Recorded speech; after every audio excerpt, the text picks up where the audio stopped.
Hello friends, welcome to all of you. आज हम अपने इस लेक्चर में चैप्टर फर्स्ट रियल नंबर की एक्सरसाइज 1.2 करने वाले हैं, जिसका पहला क्वेश्चन आप स्क्रीन पर देख रहे हैं। तो पहले क्वेश्चन को आप ध्यान से देखिएगा। क्या कह रहे हैं? निम्नलिखित संख्याओं को अभाज्य गुणनखंडों के गुणनफल के रूप में व्यक्त कीजिए। ये जितनी भी संख्याएं दी गई है, आपको इन संख्याओं के गुणनखंड करने हैं और उनके गुणनखंडों को गुणनफल के रूप में व्यक्त करना है, लिखना है। तो स्टार्टिंग कर रहे हैं। मेरे पास पहला पार्ट है 140 140।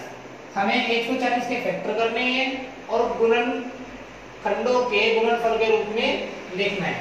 तो हम 140 ले लेते हैं और 140 के फैक्टर करने की कोशिश करते हैं। तो ये ले लिया हमने 140 के फैक्टर करते हैं। तो 140 को 2 से डिवाइड करेंगे, 2 सत्ते 14 0, फिर 2 से डिवाइड करेंगे, 2 किया 6, 2 पंजे 10। अभी जो 35 है ना तो 2 से कटे, ना ही 3 से कटे, कटेगा 5 से। तो 5 सत्ते 35, फिर ये 7 भी 7 से कटेगा, 7 एकम 7। ये आ गया। 140 को हमने फैक्टर किए हैं। तो 140 के जो मेरे पास फैक्टर आए हैं वे हैं 2 गुना 2 गुना 5 गुना 7।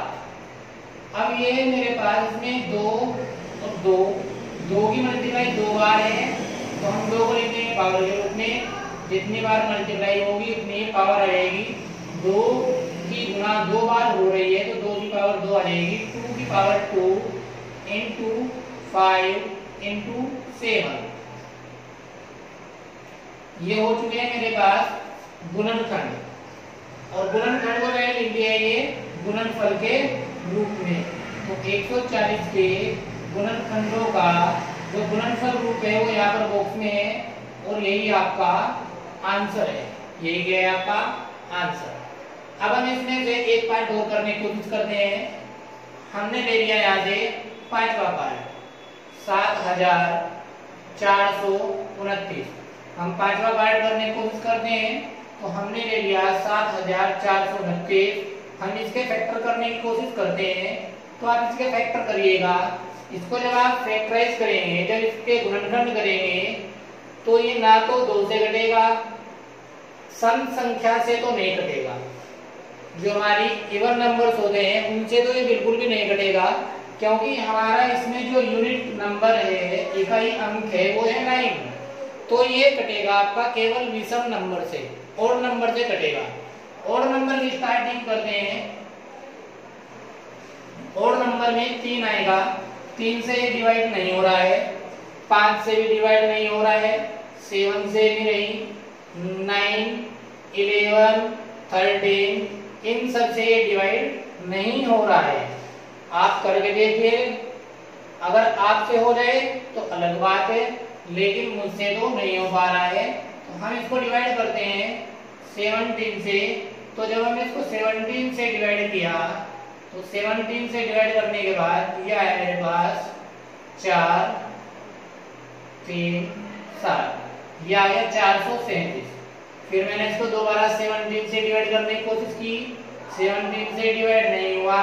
फिर मैंने इसको 19 से डिवाइड किया, तो 19 से डिवाइड करने के बाद यह आया मेरे पास 23। फिर 23 को मैंने 23 से ही डिवाइड किया, तो ये मेरे पास 4729 के फैक्टर हो चुके हैं। 4429 इक्वल्स टू 17 इंटू 19 इंटू 23। देखिएगा 17 एक बार है, 19 ये भी एक बार है, 23 ये भी एक बार है। तो 7429 के हमने टुकड़े कर दिए हैं, गुणनखंड कर दिए हैं, फैक्टर कर दिए हैं, और इनको गुणनफल के रूप में भी लिख दिया है। तो यही है हमारा आंसर। तो ये हमारा क्वेश्चन नंबर फर्स्ट था, जिसमें हमने संख्याओं के गुणनखंड करके उन्हें गुणनफल के रूप में लिख दिया है। अब आप क्वेश्चन नंबर सेकंड देखिएगा। क्वेश्चन नंबर सेकंड ध्यान से पढ़ेंगे आप। क्या है देखिए, पढ़िएगा। वो कहता है पूर्णांकों के निम्नलिखित युग्मों के HCF और LCM ज्ञात कीजिए। HCF और LCM ज्ञात कीजिए। अब HCF और LCM कैसे ज्ञात करते हैं तो ये समझिएगा। क्वेश्चन नंबर 2 है हमारे पास। क्वेश्चन नंबर 2 करने के लिए हमने देखा HCF LCM। HCF क्या होता है? ये होता है हाईएस्ट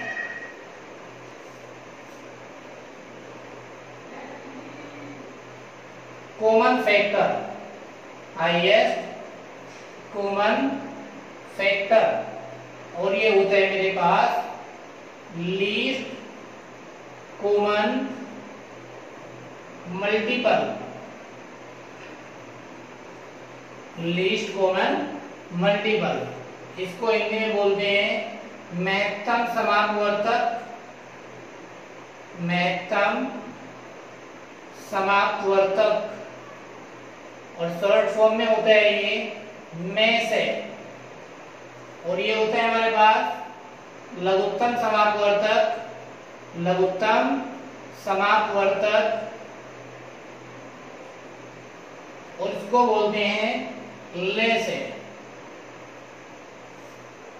इन दोनों के बारे में डिस्कस करना है।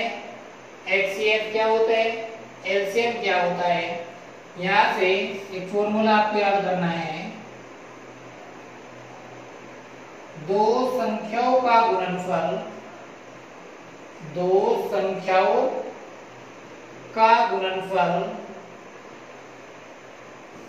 बराबर HCF इंटू LCM। ये होता है मेरे पास दो संख्याओं का गुणनफल। दो संख्या को गुणनफल बराबर HCF इंटू LCM। अब हम आगे की बात करते हैं। पहला पार्ट करते हैं और पहले पार्ट से हम सीखते हैं कि HCF और LCM कैसे कैलकुलेट किए जाते हैं। HCF और LCM कैसे कैलकुलेट किए जाते हैं। तो देखिएगा मेरे पास क्वेश्चन नंबर सेकंड का फर्स्ट पार्ट है यहाँ पर 26 और 91, 26 और 91। तो यह मेरे पास 26 और 91 ये दो संख्याएं हैं। हमें क्या करना है, इन दोनों के फैक्टर करने हैं। फैक्टर करने के बाद HCF और LCM कैलकुलेट करना है। तो हमने ये 26 लिया और 26 के फैक्टर किए। तो इसके फैक्टर हो जाएंगे 2 इंटू 13 और 13 इंटू 1। ये हो जाएगा हमारे पास 26 के फैक्टर 2 इंटू 30। अब मैंने लिया यहाँ से 91, 91 के फैक्टर किए। ये हो जाएगा 3 से डिवाइड नहीं हो पाएगा, 5 से नहीं होगा, 7 से भी नहीं होगा। 7 से हो रहा है, 7 7 या 21,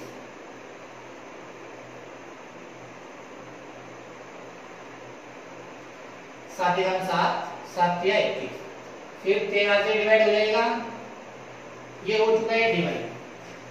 मेरे पास 91 के फैक्टर आए हैं 7 इंटू 30। अब मुझे निकालना है LCM और HCF। जो LCM है वो क्या होता है, जो HCF है वो क्या होता है। ध्यान से देखिएगा। मेरे पास HCF हाईएस्ट कॉमन फैक्टर, ऐसा कौन सा फैक्टर है जो हमारी दोनों संख्याओं को 26 और 91 दोनों को डिवाइड कर सके। ऐसा कौन सा फैक्टर है जो हमारी दोनों संख्याओं को डिवाइड कर सके। तो जब हम दोनों संख्याओं के फैक्टर कर लेंगे, तो दोनों संख्याओं के फैक्टर कर लेने के बाद हम HCF में केवल एक ऐसा नंबर लेंगे जो दोनों संख्याओं के गुणनखंडों में से कॉमन आएगा, जो दोनों संख्याओं के गुणनखंडों में से कॉमन आएगा। 26 के फैक्टर कितने हैं, 2 इंटू 13। 91 के कितने फैक्टर हैं, 7 इंटू 13। दोनों संख्याओं के गुणनखंडों में 13 कॉमन है, तो जो संख्या दोनों संख्याओं में कॉमन होगी वही हमारी हो जाएगी HCF, हाईएस्ट कॉमन फैक्टर। अब बात करते हैं एलसीएम की। एलसीएम क्या होता है? जो कॉमन आए वो तो आना ही आना है और जो बच जाए वो भी आना है। जो कॉमन आता है वो तो आना ही आना है और जो बच जाएगा वो भी आपका आना ही आना है। तो यहाँ पर 13 कॉमन था तो एलसीएम में 13 आ चुका है। 2 और 7 दोनों बचे हुए हैं तो ये भी दोनों के दोनों एलसीएम में आ जाएंगे। तो 26 और 91 का जो एलसीएम होगा वो होगा हमारा 13 गुना 2 गुना 7। इनकी मल्टीप्लाई कर लेंगे हम। मल्टीप्लाई कितनी हो जाएगी हमारे पास? 13 दूनी 26, 26 की मल्टीप्लाई 7 से, 7 छंग 42, 7 दूनी 14 और 4 18, क्या जाएगा 182। और जो एचसीएफ है वो आ जाएगा 13। तो ये है मेरा एलसीएम और ये है मेरा एचसीएफ। ये एलसीएम और एचसीएफ की बात थी। उसके बाद इसने ये भी कहा था इस क्वेश्चन के अंदर, तथा इसकी जांच कीजिए कि दो संख्याओं का गुणनफल बराबर एचसीएफ गुना एलसीएम। अब जो मैंने अभी आपको फॉर्मूला बताया था कि दो संख्याओं का गुणनफल एचसीएफ और एलसीएम के गुणनफल के बराबर होता है, वही हमें यहाँ पर सेटिस्फाई कराना है। तो अब हमें क्या करना है? नाउ दो संख्याओं का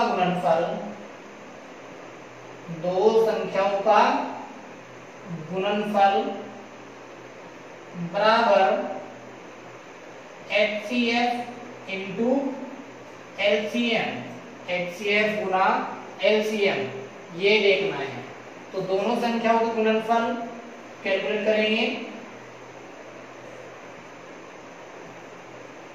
दो संख्याओं का गुणनफल, दो संख्याएं कौन कौन सी थी मेरे पास?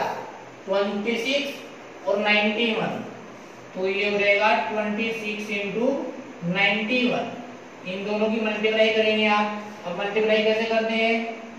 91 इंटू 26, 6 54, 2 ही कम 2, 2 नहीं 18, 1 6 3 2, ये आ जाएगा 2361। कितना आ जाएगा मेरे पास? 2361। अब मुझे निकालना है HCF इंटू LCM। HCF कितना आएगा मेरे पास? 13।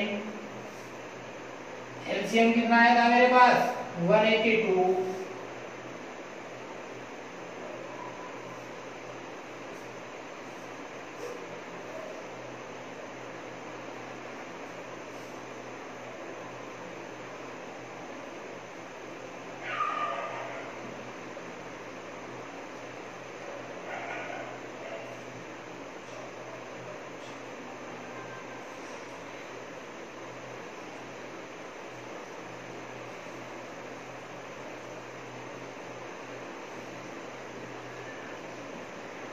अब हम क्या करेंगे? 182 की मल्टीप्लाई 13 के साथ करेंगे।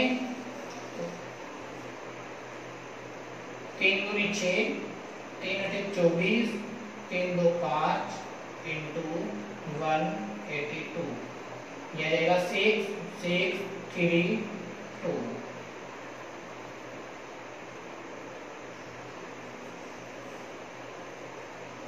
देखिएगा, ध्यान से देखिएगा। अब आप, मेरे पास ये था कि दो संख्याओं के एलसीएम और एचसीएफ ज्ञात कीजिए तथा इसकी जांच कीजिए कि दो संख्याओं का गुणनफल बराबर एचसीएफ गुना एलसीएम।